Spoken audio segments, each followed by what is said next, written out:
Es miércoles 2 de octubre de 1968.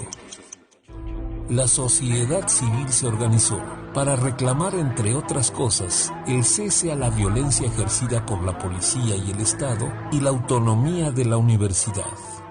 El mitin aquel miércoles en Tlatelolco corría sin contratiempos. De pronto todo se tornó confuso. Después de una señal, el grupo paramilitar conocido como Batallón Olimpia abrió fuego contra los manifestantes y militares que se encontraban ahí. Ante la confusión y sin saber cómo y quién había iniciado el tiroteo, el ejército respondió la agresión sobre los asistentes a la concentración. En poco tiempo todo se tiñó de rojo. El saldo de aquella brutal agresión no se confirmaba. Algunos creen que murieron más de 500 personas y cientos desaparecieron. 10 días más tarde se inaugurarían los Juegos Olímpicos México 68. Y Gustavo Díaz Ordaz quería acabar con todo movimiento y manifestación. Esta fecha es uno de los capítulos más tristes y sangrientos del México moderno, que nos habla del autoritarismo y la cerrazón. A 52 años, aún no se han esclarecido los brutales asesinatos y las desapariciones forzadas. Aquel día ha quedado grabado en el corazón de todos los mexicanos y hasta que no se tenga certeza de lo ocurrido, se gritará la consigna: 2 de octubre, no se olvida, no se olvida. Bueno, sí, muere Luis Echeverría Álvarez a los 100 años de edad y la cuestión es que murió impune. Eso es algo que ha causado gran desazón en estos momentos. Él jugó un papel clave en el sometimiento hacia Estados Unidos que tiene actualmente el país, iniciando con la represión a los movimientos populares y revolucionarios y la guerra sucia que abrió paso pues a todo este fenómeno de regresión que empezamos a vivir en los 80s, todo escondido con maniobras populistas, ¿no? Él endeudó como a nadie a México. Cuando él llega al poder, la deuda externa era de 3,600 millones y cuando él sale estaba en 19,000 millones, o sea, cuadruplicó el monto de la deuda externa. ¿Para qué? Bueno, para abrir las puertas al Fondo Monetario Internacional. En octubre de 76 es cuando México firma la primera carta de intención. Él fue el que empieza la devaluación de la moneda, se había mantenido 22 años a 12.50, él lo devalúa de 12.50 a 25 y de ahí para el real. En la actualidad pues, está a 20 pesos, pero recordemos que Salinas le quitó terceros, o sea, de Echeverría para acá la devaluación ha sido de 12.50 a 20,000. Todo esto, desde mi análisis personal, fue un diseño que se planeó desde Washington. Claro, él para disimular y tener cierto margen de acción y también para contrarrestar la influencia de Cuba, desarrolló una política exterior progresista, se disfrazó de izquierdista por órdenes de Washington para contrarrestar a Cuba, se acercó a Salvador Allende. Incluso todo esto por instrucción expresa de Richard Nixon. Incluso en 75 promovió la fundación del CELAC, Sistema Económico Latinoamericano. Precisamente cuando Washington estaba acercándose a China, recordemos aquella famosa reunión de Nixon con Mao Zedong, en México es el que propone en la ONU la admisión de China y además restableció relaciones de México-China. En aquel momento Estados Unidos tenía la táctica de aliarse a China contra Rusia, mientras bombardeaba a Vietnam. Cuando estaba Nixon con Mao Zedong, estaban bombardeando a Vietnam. Entonces, él fue el que le abrió la puerta a todo el proceso negativo que vivimos los siguientes 50 años él dio el primer paso. Él llega al PRI en 1943 y durante 30 años, hasta 76, pues creó condiciones para revertir todos los avances que había se había logrado con la Revolución Mexicana. Por ejemplo, cuando él llega al poder, no se exportaba petróleo, había autosuficiencia en gasolinas, en alimentos, o sea, había soberanía alimentaria y energética. Con las políticas que él comienza a aplicar, primer paso, como dije, endeudarnos, segundo paso, atarnos al Fondo Monetario Internacional, abrió el camino para el neoliberalismo que, bueno, ya se manifestó abiertamente en los 80s. Es sabido y hay documentos desclasificados, está plenamente comprobado que Echeverría trabajó para la CIA. Su clave era Litempo 8, junto con Díaz Ordaz, cuya clave era Litempo 2, y también López Mateos, su clave era Litenso.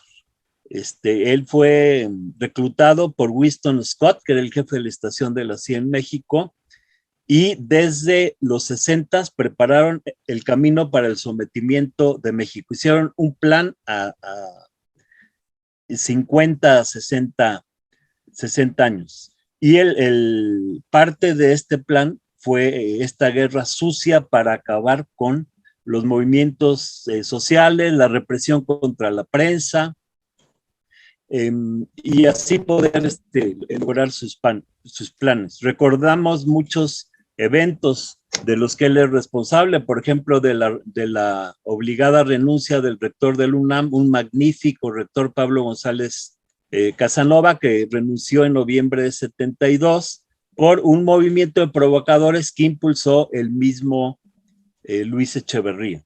Recordemos que González Casanova creó los SH, la Universidad Abierta, era un rector muy, muy progresista y fue reprimido por Echeverría. Acudo a la iniciación de una nueva etapa en la fecunda vida de esta casa de estudios, con la que se abre también simbólicamente una nueva era de mutua comprensión y respeto entre la universidad y el gobierno. En el pasado inmediato, estas relaciones sufrieron un grave deterioro.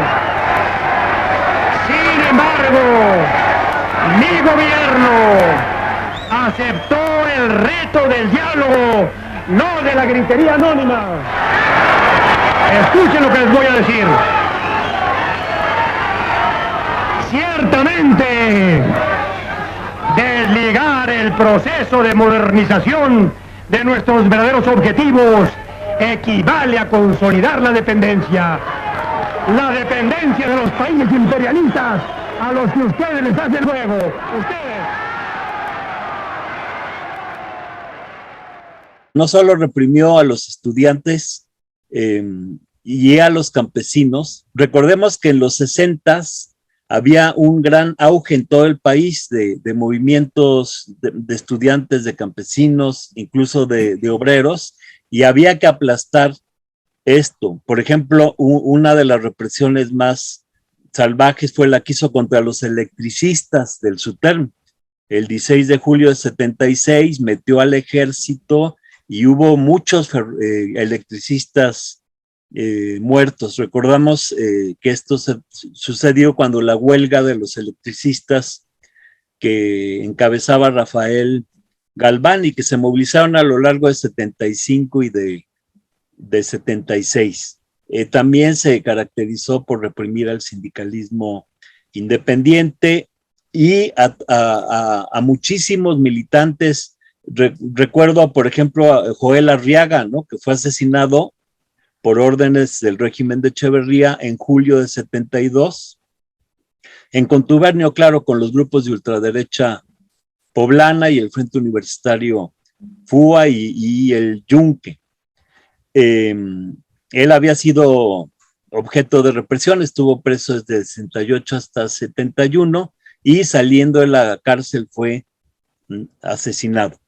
Desde luego, conocemos todos, recordamos la masacre del 10 de junio de 71.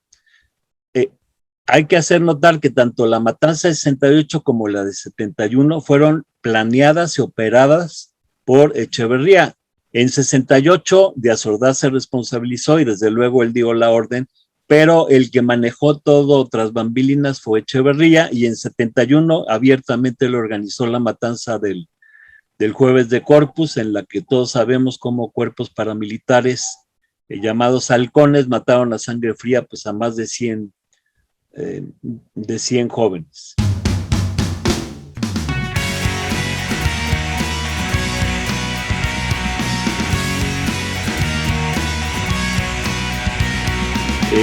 Él es la cara más visible de junto con Díaz Ordaz, de este PRI represor.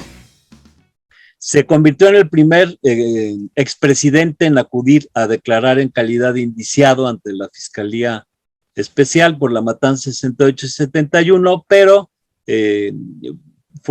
quedó impune, no pasó esto de un circo mediático. Y así este personaje involucrado en delitos de lesa humanidad murió sin haber recibido castigo, habiendo sido claramente un genocida y también responsable de la desaparición forzada de personas y de disidentes en el contexto de la Guerra Sucia, que esta Guerra Sucia, desde mi punto de vista, fue planeada junto con Estados Unidos para dar todos los pasos necesarios y someter a México a este proceso actual de integración, en el cual México pues queda subordinado a Estados Unidos. Estados Unidos tiene una economía 20 veces más grande que la de México, pero nos dicen que nos estamos integrando.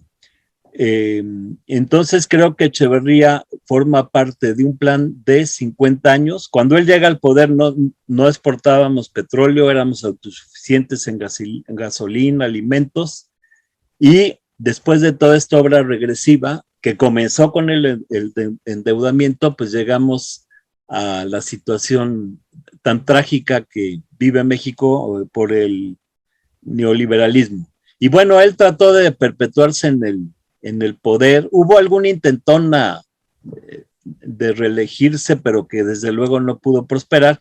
Entonces lo que él hizo fue poner a su cuate, que él sabía que era muy, muy irresponsable, José López Portillo, un tipo muy dedicado a la fiesta, a las mujeres.